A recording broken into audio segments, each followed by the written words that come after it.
Estamos em mais uma aula da Escola Bíblica Quadrangular. Estamos na nossa aula de número 20, na página 161, onde fala sobre o adorador e o Pentateuco. O adorador sou eu e é você. E quando falo do Pentateuco, nós lembramos dos 5 primeiros livros, escritos por Moisés, que fala sobre a lei mosaica. E aí, qual é o objetivo dessa aula? Levar a mim e você os efeitos dessa lei na vida do verdadeiro adorador. E o Pentateuco, ela retrata a relação entre Deus e o seu povo, E aí, quando nós olhamos para os nossos dias, nós estamos vivendo um novo tempo, não é mais o tempo da lei, nós estamos vivendo no tempo da graça, onde Jesus, ele é o nosso mediador e salvador. Na lei mosaica, ou seja, no Pentateuco, eram as leis de Moisés que valiam, não é? Por quê? Porque quando se fala de Constituição, se fala de uma norma, se fala de uma ordem superior. E essa ordem superior, ela vinha de quem? De Deus para Moisés. E ele tinha a incumbência de levar essa lei para o povo, para ensinar o povo, para que eles pudessem obedecer aquilo que Deus ordenava Moisés falar. Então, a lei, ela se fazia valer na vida daquele povo, para que eles pudessem ver que havia uma ordem de alguém que era autoridade sobre eles, para que eles pudessem ver que eles tinham que se manter firmes, que tinha alguém que estava sobre a vida deles, que era autoridade, que os amava, E que fazia as coisas acontecerem. Porque o povo de Israel, eles precisavam de milagres, gostavam de milagres. Então, e tudo eles reclamavam, mas era necessário, que eles pudessem ver que existia alguém poderoso, como o nosso Deus, que dava ordem, dava uma lei, e essa lei, ela cumpria, não é? E aí, eu vivo nesse novo tempo e você vive nesse novo tempo. Falamos também aqui na nossa revista sobre a Torá. Você sabe o que é a Torá? A Torá é um livro onde continha os escritos de Moisés, ou seja, o Pentateuco, ou, como você quiser chamar, as leis mosaicas, não é? E aí, o Pentateuco, ela trazia para o povo um significado bem forte, O significado da Torá significa regra, prescrição, que emana da autoridade soberana, ou seja, da soberania de Deus, não é? Então, essa Torá fazia com que o povo também pudesse entender que era necessário que a obediência ela era dada como orientação de Deus para que eles pudessem ser conduzidos e prosperar, naquilo que havia necessidade. Não prosperar no sentido de dinheiro, abastança, claro que Deus dava, mas no sentido de prosperar nos seus caminhos, naquilo que havia, uma necessidade maior. Então, a lei mosaica, que significava em hebraico, a Torá, ela significava ensino. E ela se dividia em 3 partes, que era a lei moral, era a lei civil e a lei cerimonial. Cada uma tinha um significado que traz para a nossa vida isso, que fala da moral, fala da parte civil, fala da parte cerimonial. Então você vai poder estar olhando lá o significado na sua revista, na página 163, ok? Então, e aqui diz na sua revista, a página 163, assim: no tocante à natureza e à função da lei no Antigo Testamento, deve-se observar. Vamos ver essas observâncias? São 9 observâncias. Cada um tem algo que me chamou a atenção, e você vai poder estar observando aí na sua revista, que a número 1, a lei foi dada por Deus em virtude do concerto que ele fez com o povo, né?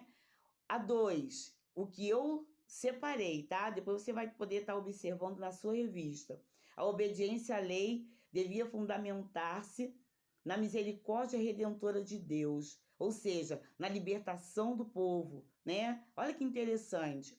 No número 3, você vai poder observar aí, é até bem grande o trecho, mas eu gostei desse primeiro parágrafozinho aqui que diz assim: a lei revelava a vontade de Deus quanto à conduta do seu povo, né? E tem algumas referências também que você pode estar olhando, né, com bastante calma, e você vai poder observar que até tem um pedacinho embaixo que diz assim: ela foi destinada aos que já tinham um relacionamento de salvação com Deus. Olha só que interessante, né? Então você vai poder estar observando mais com detalhes na sua revista, né, sobre a lei, né? A lei, a gente vê aqui que a lei ela nos ensina a termos obediência, né?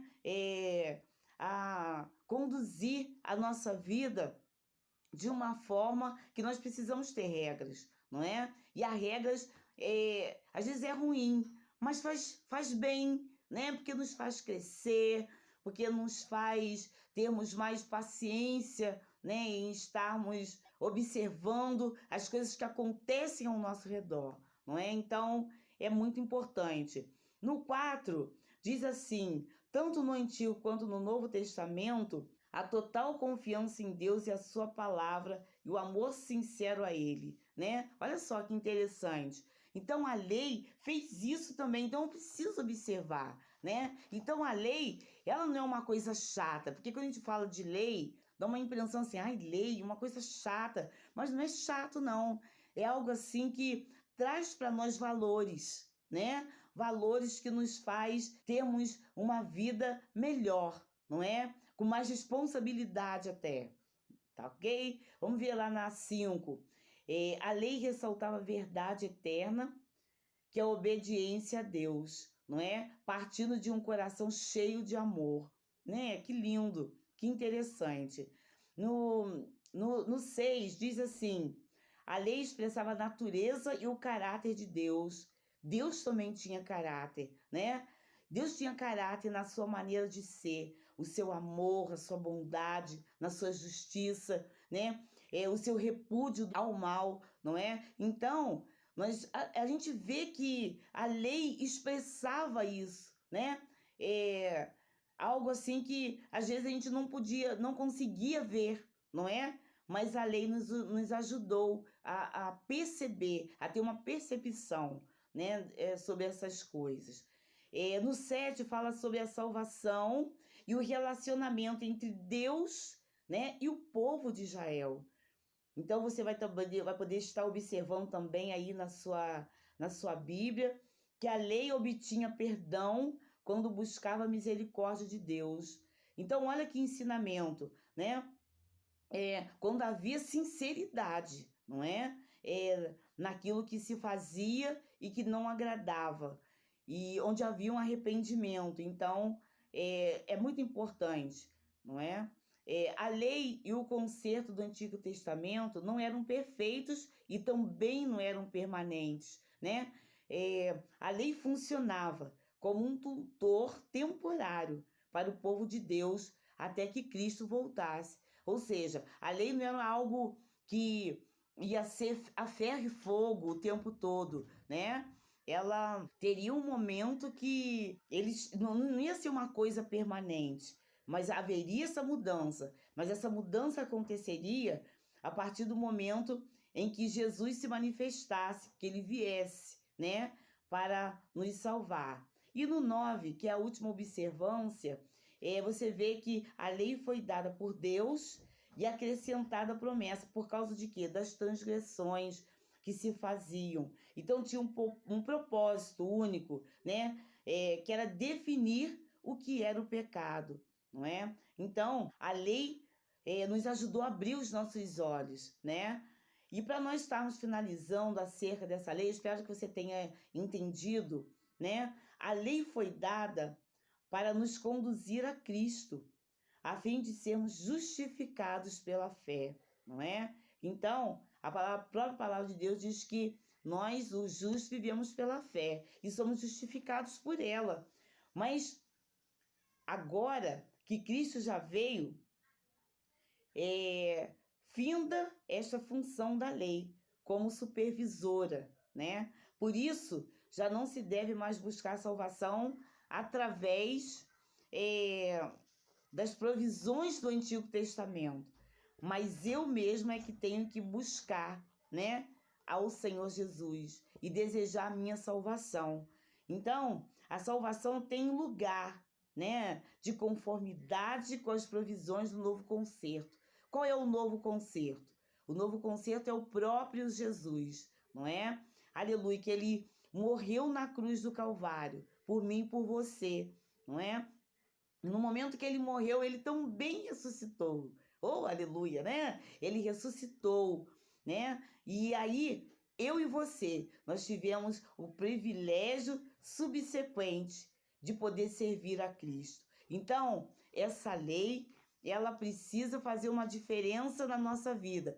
Mas a partir do momento que Cristo, ele se manifestou, né, para nos salvar, né? Nós precisamos ver que nós precisamos ter uma nova vida, uma nova atitude de vivemos um novo tempo, né?